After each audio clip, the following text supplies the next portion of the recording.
Good day to you, ladies and gentlemen. This is the Hypersonic 55 and welcome to another new film review. Hopefully this will be the start of many new film reviews. But anyway, today we're going to review another big film that's coming out in 2014, X-Men Days of Future Past. Now, this is a film I've been looking forward to for the longest time, but I've also been very hesitant about it. Now, check it out. I love the X-Men films, or at least like 4 out of 6 of them anyway. First one's good, second one is amazing. The third one we don't talk about, and the Origins film we don't talk about. First Class, good, and yeah, I like the last Wolverine film. That's really cool as well. So with this film, I was hoping it was going to be good, and I heard that Bryan Singer's coming back, and I was just like, yo, this could be either the best or worst thing ever. But I'm going to report to you right now that X-Men Days of Future Past is a wicked film, and you need to go out and see it.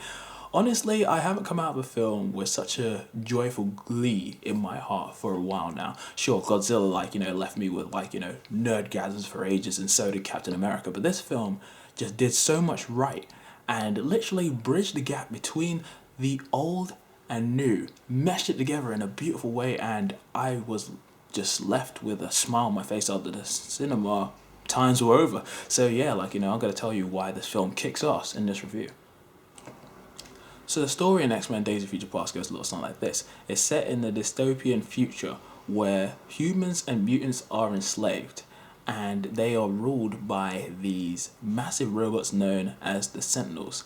They happen to go about and take out all mutants and any humans that try to help them, and everybody is literally left in a state of hopelessness and despair. There is nothing in this future except death and destruction, and many casualties have been put down. And now there is just a group of mutants led by Magneto and Professor X, the ones from the older films, and they are the only people still alive, surviving against this Sentinel attack. And now they have a means of trying to save their future, but in order to do that they have to go to the past. So what happens is Kitty Pryde happens to send Wolverine back in time to go about and unite Charles Xavier and Eric Lenscher in their younger versions back in the 70s to hopefully take out the Sentinels at their source of their creation and hopefully save the future. And that is the plot synopsis of the film without going into the area of spoilers. I thought the story in this film was very smart, very well written, and it was just entertaining throughout. There is a lot of drama and a lot of emotion to be got from the future side of things, but also the stuff that goes on in the past as well. It's interesting to see how the storylines have this sort of cause and effect thing, where things going on in the past affecting the future and then vice versa, and it's just very well done. Sure, there's a few plot holes here and there and a few things that'll leave you scratching your head, but most of the answers that you're looking for in this film are pretty much answered in a great way, and it's just a great way to tie things from the older films to new films. I just was very impressed with the way in which things were done. They're neat little references, and beyond all the sort of drama and more serious elements of the film, there is a lot of humorous moments as well that are just very good. You can also tell this is a Bryan Singer film. The way in which it's directed, the handling of some of the camera movement, cinematography, it feels very much like the first two X-Men films, and it really just has a very good nostalgic beat to it for those of us who have been watching these films for goodness knows how long. Yeah, 14 years, my god. Oh, and the cast are really good. I think some of these cast people in this film give basically their best performances. Yeah. So let's start with the first class kind of people. James McAvoy is still killing it as a young Charles Xavier. In this film, he happens to be in a very dark place. He's very messed up. He has a lot of stuff to deal with, and it's interesting to see the journey that this character goes on. James McAvoy is just so good as this character, and he just gives a very good performance. And another person that's really good in his performances, Michael Fassbender is younger Magneto as well. I thought he was killer in First Class, and in this film he's even more badass than before. Again, like Xavier, he's in a different place back in the 1970s, and it's interesting to see how his character develops and how he has all the stuff that he has to deal with. Jennifer Lawrence, I think, gives her best performance as Mystique as well.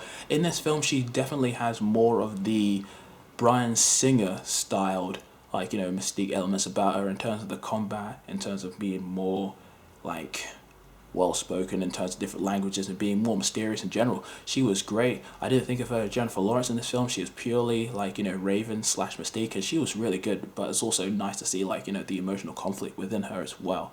And Nicholas Hoult as Beast, I love that guy. He's really cool. I love how smart he is, but it's also great just to see him beast out and like, have his great moments in the sun. It's wicked.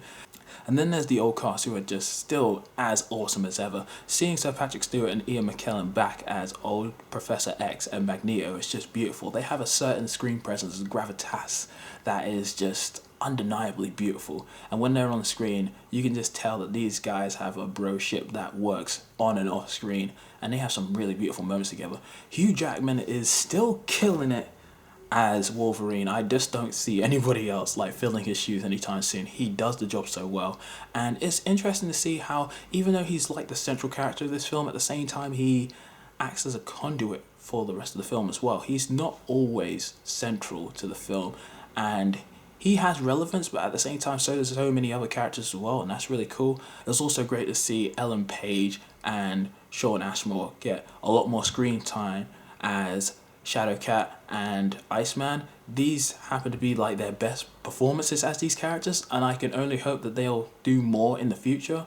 Halle Berry, she was also pretty decent as Storm. Not as much screen time as I would have liked, but this is probably one of her better moments as the character. It was also great to see like, Colossus in the film, and the newer mutants like Bishop, Warpath, and Blink. They were awesome. I liked them as new additions to the film. It was really cool. And Peter Dinklage as the man that went about and crafted the Sentinels, like, the person that started it all. He was really cool in the film as well. I really liked him. He's just as good as he ever has been. And if there's any other people I haven't mentioned in the film already, they were also pretty good. There was not really many problems I had with the cast at all. And when it comes to the visuals, the film looks really good. The visual effects are really good. The cinematography is fabulous, and there are some very awesome action scenes and sequences that will leave you in awe because of the scope, the size, the choreography of it all is very nice. It's very good. I wouldn't say it's the most impressive visual film I've ever seen ever, but like, in terms of comic book movies, this is pretty damn good. The score by John Oateman is also pretty good, as he is like the person that went about and crafted like the soundtrack for X-Men 2, which is like before now my favorite X-Men film. It's not as like, epic as like Henry Jackman's score for First Class in my opinion, but it's still a really good score as well. So, in conclusion, ladies and gentlemen, X-Men Days of Future Past is arguably the best X-Men film in the series. It takes so many things from the past and present and makes it work together in a beautiful, cohesive manner. And it rectifies so many problems of the past. Any person that's had issues with the X-Men films should feel like, at ease right now, because this film has pretty much done everything in its power to go about and rectify everything. And by the time I left the cinema, I had a smile on my face and a good feeling in my heart, man, about like the future of this series. It feels really good, and that's just the best thing about it. It's a feel-good movie, which is hard to say about like, as it comic book movies, but this film honestly was really cool. If I had to rate it out of 10, it's hard to rate it between 8 and a 9. I'd probably go 8.5 just because I'm going to be cheeky. But yeah, it's a good film. Go out and watch it. I think it should do you proud. And yeah, Bryan Singer, he seems to be able to do X-Men films, so I can't wait to see what he's going to do with Apocalypse in 2016. So ladies and gentlemen, what did you think of Days of Future Past? Did it meet your expectations? Did it exceed them, or were they super low? Be sure to leave your comments below, and I will be sure to catch you on the next film review. So until then, this is Hypersonic 55 signing out, yo. X-Men!